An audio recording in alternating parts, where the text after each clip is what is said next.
Who's ready to rock? Time to talk some Energy FC with the team that has stretched its unbeaten streak following a 1-1 draw with Sacramento. Steve Cooke, coach of Energy FC, joins us. Welcome back into the studio. Good to see you. Thank you for having us again. A little bit cooler temperatures this week as opposed to last week. It's absolutely beautiful out there. You know, we earn a living. Sometimes it's cold, sometimes it's hot, and we have to convince each other that it's fantastic every day. Well, your thoughts on team play recently? Yeah, we've been doing really well, and you know, we just came back from Sacramento a couple of days ago, and it was a very hard-fought game. I think Sacramento were one of the better teams in the league, and certainly in the first half they did very, very well against us. I think we were a little bit slow to get started. So what was the change there? You mentioned that you thought they were really kind of outplaying you that first half. Yeah, I think in the second half we really decided at half-time to allow the midfield players to press much more. I think we're very slow to press them, and so they played with the ball, had a lot of possession, and therefore created some openings, but we couldn't get hold of the ball. So I think defensively we made some good adjustments, and certainly in the middle of midfield the players really responded well, and we got hold of the ball much quicker. We certainly then could counter-attack a little bit quicker, and I think the forwards really came alive in that second half. We created numerous opportunities, probably could have had another goal maybe, but I think on reflection of 90+ minutes it was a fair result. I mentioned you had mentioned this. You actually hadn't mentioned that, but in the notes to Josh Evans, who always does a fantastic job of prepping us, he mentioned that in the notes that you thought, hey, maybe we played better in the second half versus the first half. Yeah, for sure. So what sort of conversation goes on there? Well, we always pride ourselves on being relatively analytical in the first half and making sure that if we see some things we can help the players correct them, and I think we've done a good job of that throughout the year. But really it's not only about passing on good information, it's about players responding well, and I think certainly in the second half the players responded terrifically well. They really applied themselves, and I think it shows, as much as their intelligence, it shows their ability to want to get back into games and make certain that they've got that competitive desire, and they don't take things just as they are. They create good openings for themselves, and I think the players in the second half in Sacramento against a very good team away from home came from that goal down and really responded well. And again, we kind of always get a bit greedy and we hope that we can win those games, but I think again at half-time you would have taken a tie, and it has been a good result.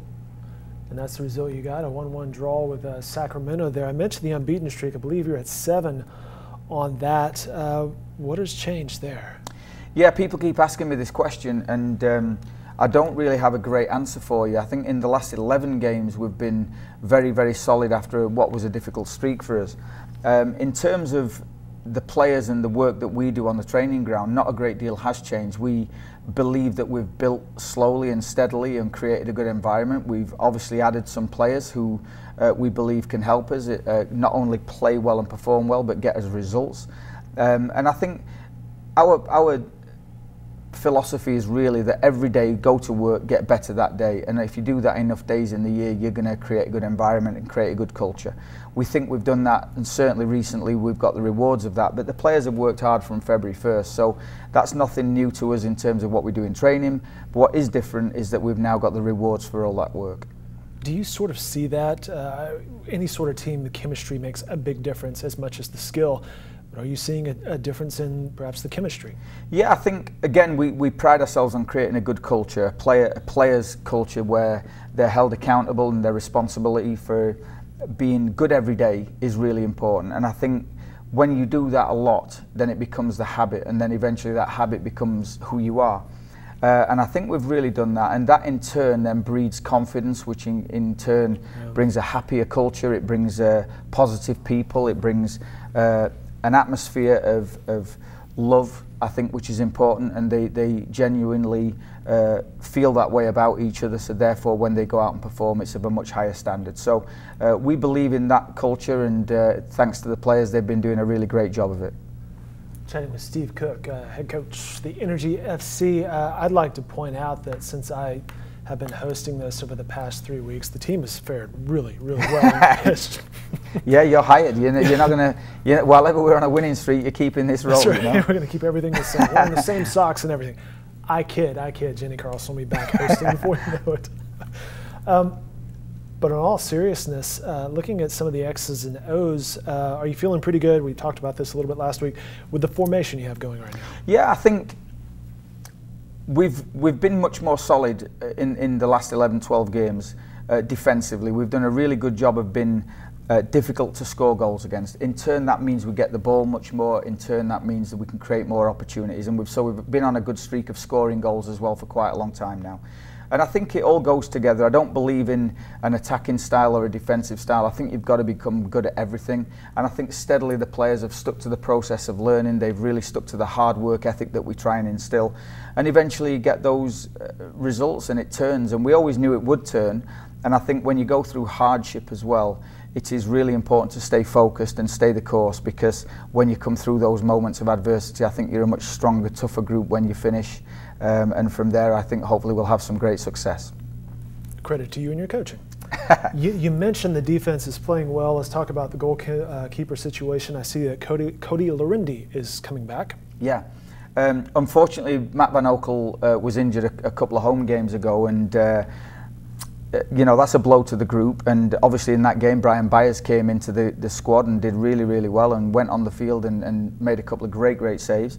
And since then we've been on a good roll. So Brian is a key member of the group, but obviously to cover for Matt Van Oekel's loss, Cody Larendi is back. He recently was medically cleared, so credit to him for a lot of hard work and effort that goes in that people don't notice. To that point, if you don't follow Cody Larendi on social media, specifically Instagram, he's just in beast mode these days. Yeah, he works extremely hard. He's a great professional. He turns up early every day and he stays late, and as do most of the guys. They're a group who really focus on being the best professionals they could possibly be, and we instill that work ethic into them, and they're living it every day. So Cody is no different than in that regard. And I think when you have a serious injury like Cody had, and any player does this, there's a great time to reflect and to not only look at your career as being something that you want to take forwards, but come back after that injury better and bigger and stronger and faster, and just become not only a better player but a better human being as well. And Cody Larendi deserves to be back, and he's done an incredible job of coming back to fitness. Cody had a knee injury at the end of last season, missed the end of that, and then we mentioned Matt Van Oekel, season-ending injury right there. Yeah, it's a tough one because you know, Matt is a tough competitor, and when he comes off the field in the middle of a game, you know something serious is wrong.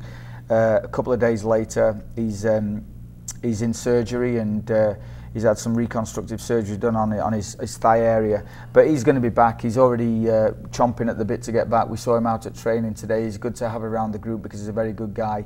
And I think, you know, for all of us who've had injuries, it's a good moment to again reflect and make sure that you stay positive and make certain that you do everything you possibly can to come back stronger and better than you ever were before.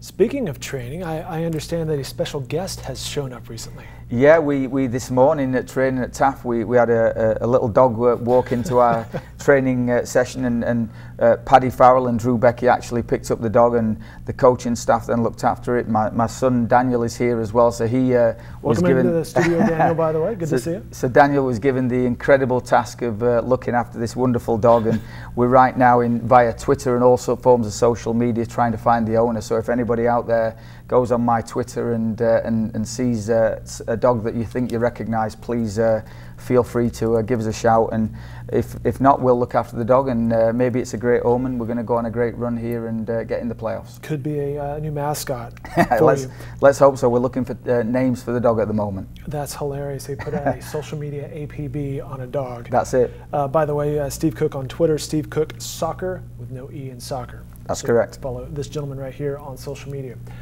Looking ahead, energyfc.com is where you need to go for tickets and schedule information. And you have two matches coming up Wednesday night and Saturday night. Wednesday night against Fresno. Both of these matches, by the way, at home here at Taft Stadium. Yeah, we have a couple of tough games this week. You know, Fresno on Wednesday and then San Antonio on Saturday. Both teams that are in and around where we are. So you don't always want to make it more dramatic than it needs to be. It's still a game with 3 points at stake, but not only can you get 3 points, but you can stop the opponent getting 3 points. So sure. It's a bit of a proverbial 6-pointer, you know, so if we can get good performances Wednesday night and Saturday night, we could put ourselves in a really good position this week, and that's what the players are working towards. But again, you don't want to make it over dramatic. You want to just stay true to ourselves, and let's take Wednesday night first against Fresno and make certain that we put in a good performance. It's a 7:30 kick there at Taft Stadium. Break that match down for us. Yeah, Fresno are a good team, and they've certainly been on a run of form lately, not only winning games but scoring quite a few goals, so we've got a challenge to make certain that we stop them. But obviously we're on a good run of form as well, so we have to do what we do well, and we take that second half performance in Sacramento with us, and we make certain that we recreate some of those problems for our opponents. We make sure that we perform to our maximum levels, and I think we've got a bunch of hungry players who are going to be more than up to the task on Wednesday night. And again, it's a big game for us, so hopefully the players can put in a great performance and get 3 points that game, which they deserve. And then Saturday night, San Antonio, odds are it'll end in a tie. Well, odds are, let's hope it doesn't, you know. I mentioned that 5 straight matches. Yeah, we seem to have very tight games against San Antonio, and I was involved in one recently for the first time. And they're a good team, you know, they're a good all-round team, and they're a team that work hard defensively, so they don't concede too many goals. But I think, again, from our standpoint, we're at home. You know, let's force the pressure, let's force the issue, let's make certain that we have a positive performance and give our opponents more to worry about than we need to worry about. So I think, again, it's about us coming out doing the best kind of performance we possibly can, sticking together, being hard-working and hard-nosed, and again, at the end, if that becomes a great week for us, that'd be terrific. He'll put us in a real good position moving in towards the last 12 games of the season. Again, Wednesday and Saturday, Energy FC in action at Taft Stadium. 7:30 is the kickoff for both of those. Kids 12 and under eat free. And on Saturday, something very cool, a scheduled flyover from a Black Hawk helicopter. Wow. That's kind of special. I didn't know that, and I've been involved in a few flyovers in my coaching career, and that will be special. It's always a great moment for everybody who's involved in an occasion. That sounds like a fun evening. It does. We should also mention our friends at Cox will have a virtual reality display on Saturday night. One other item we should mention, Adam Jahn has joined you on loan from Columbus. Yeah, Adam, we were very fortunate yesterday quickly to get this done, and special thanks to Paddy Farrell, who's our team admin, and Jason Hawkins, the GM, who really put in some overtime. I was pushing along yesterday and they managed to get that through. And Adam joins us from Columbus Crew, who are a great team, and Adam's had a good, I think, 6-year career now in Major League Soccer. He's been at San Jose lately, the last few years at Columbus Crew. He's also won a USL Championship with Sacramento, so I think he is a player who will come straight into the group and add to the group from not only a playing standpoint, but from a character standpoint. He's a tough striker, he's a tough competitor, and he's one who we hope will not only score goals but help us to some wins as well during the rest of the season. Good stuff. The unbeaten streak is at 7. We'll see what happens this week. Home games at Taft Stadium Wednesday and Saturday night. Again, more information can be found on their website right there at energyfc.com. Big thanks to Josh Evans. Always appreciate James Watson being here in studio, and Daniel Cook in studio as well. Coach, thank you so much. Thank you so much. Really appreciate it.